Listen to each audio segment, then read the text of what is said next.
and you got to take two things that you liked, and you'd be like, one choice, and you'd be like, mate, you're gonna get your fucking head put in the beans in a minute.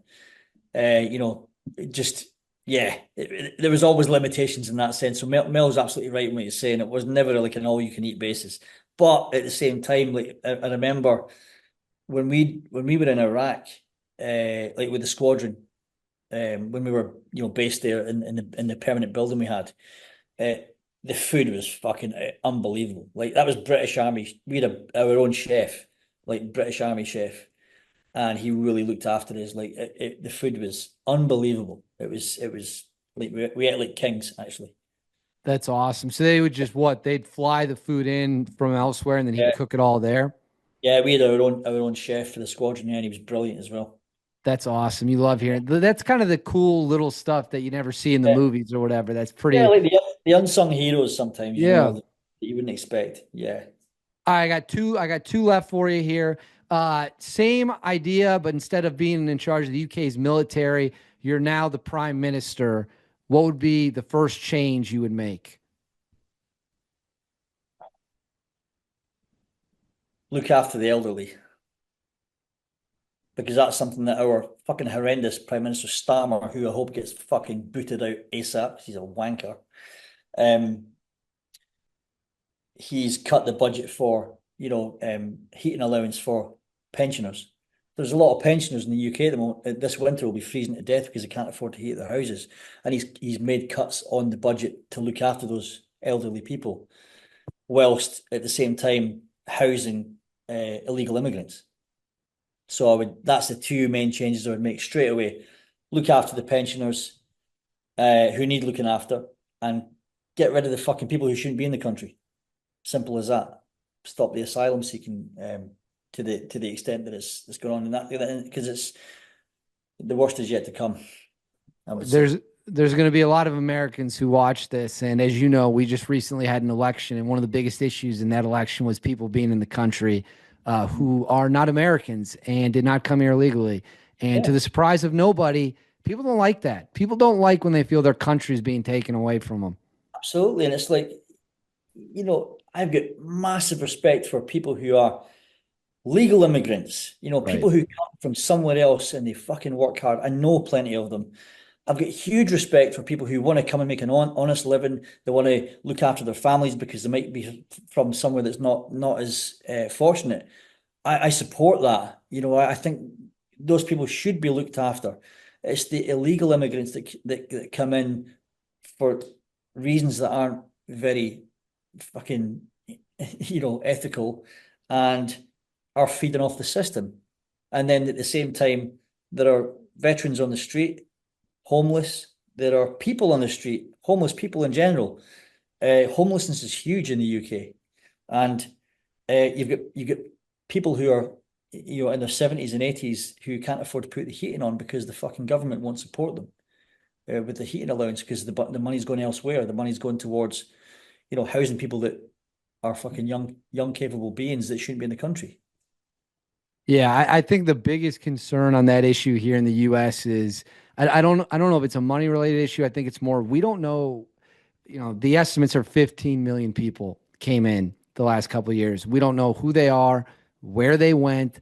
You see all these reports. They caught this person coming across the border that's a known terrorist. Okay, well, if you caught that guy, how many didn't you catch? And Yeah, so you just can't. You either have a country or you don't, and a country has to have borders. I totally agree with you on legal immigrants who come here and work hard and want to be a better part of society. More power to them. Don't have any issue with that. But there's a right way to do it and there's a wrong way to do it. absolutely. And you can't tolerate the wrong way. All right, last question. Lindsay, this interview has been every bit as entertaining as the first one, maybe even more entertaining. Right when I introduced you, we talked about pushing to get the most potential out of people. Could you talk to us about what you're doing now, how people can find you, and what the goal and motivation is of you pushing people to be hit their max potential? So it's a mixture. There is a bit of a spectrum here. So some people who I come into contact with, and I do predominantly work with men over 40 market because the program that I run is called the Modern Warrior Project, and it's essentially to help men empower themselves So help empower men to empower themselves to live better lives in a more fulfilling sense. And it's about helping them understand how to navigate life moving forward when we go to the phase of the second mountain. So, they say that like the two mountains of life, you spend your first half of your life chasing money, chasing career moves, trying to sort of progress in your life and climb the ladder of success essentially. But then there's this common trait that men get to a certain stage of life, be it 40 or 50 or somewhere in between, and they lose themselves a little bit. So they lose their sense of purpose. They don't really know what their identity is anymore. They kind of lose their way in life because they think the best is in the past. So therefore they get a little bit lost as to what they're going to do moving forward because they have this change in biology. Our hormones start to change. We go through our own sense of menopause, obviously like the menopause. Um, and you could be at the end of a career, kids are growing up. You've got this crossroads where you go, what the fuck am I going to do now? So that's why I wanted to work with the men over 40 market, because obviously I'm a man over 40. I know I don't look it, but I am over 40 quite a bit actually. But I can really resonate with those individuals. And my aim with that, and still is to have the purpose to help as many men as possible to live better lives through essentially understanding themselves. And that takes some work. It takes a lot of self-awareness to initially know that you need help.